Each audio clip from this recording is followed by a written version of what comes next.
সত্য ও অসত্য।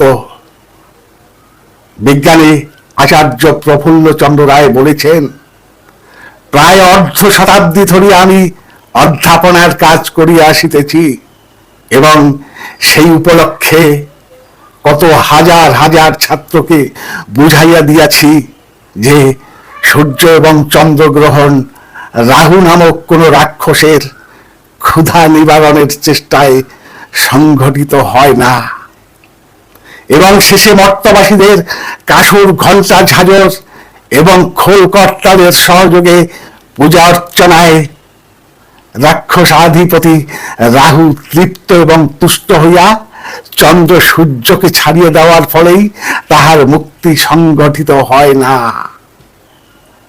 এই যে জনশ্রুতি, ইহা নিছক মিথ্যা এবং কল্পনা প্রসূত। পৃথিবী, চন্দ্র এবং সূর্য আপন কক্ষপথে নিয়ত ঘুরিতেছে। এইরূপ ভ্রাম্যমান অবস্থায় পৃথিবীর ছায়া চন্দ্রের উপর অথবা চন্দ্রের ছায়া পৃথিবীর উপর পড়িলেই চন্দ্র অথবা সূর্যের অংশবিশেষ ছায়ায় ঢাকা পড়ে এবং তাহাই গ্রহণ রূপে পৃথিবীতে দেখা যায়। ইহাই চন্দ্র এবং সূর্যগ্রহণের বৈজ্ঞানিক ব্যাখ্যা। ইহার মধ্যে রাহুর আক্রমণ এবং তাহার মুখগহ্বর হইতে চন্দ্র সূর্যের নিষ্কৃতি ও মুক্তির যে মিথ্যা এবং কাল্পনিক কাহিনী রচিত হইয়াছে, তাহা ঝুঠা, তাহা ঝুঠা।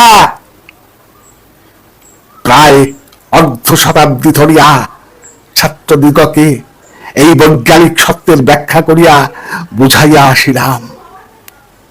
তাহারাও বেশ বুঝিল এবং মানিয়া লইল, কিন্তু গ্রহণের দিন যেই ঘরে ঘরে শঙ্খ ঘণ্টা বাজিয়া ওঠে এবং খোল করতালের সহযোগে দলে দলে কীর্তনিয়ারা রাস্তায় মিছিল বাহির করে, অমনি সেই সকল সত্যের পূজারীরাও সকল শিক্ষা দীক্ষায় জলাঞ্জলি দিয়া দলে দলে ভিড়িতে আরম্ভ করে এবং ঘরে ঘরে অশৌচান্তের মতো হাড়িকুড়ি ফেলার ধুম লাগিয়া যায়।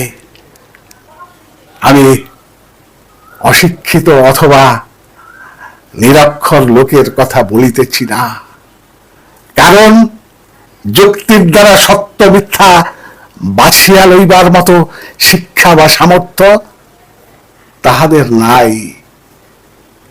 কিন্তু যে জাতির শিক্ষিত সম্প্রদায় সত্য কি তাহা জানে, অথচ জীবনে তারা বরণ করিয়া লইতে প্রস্তুত নহে,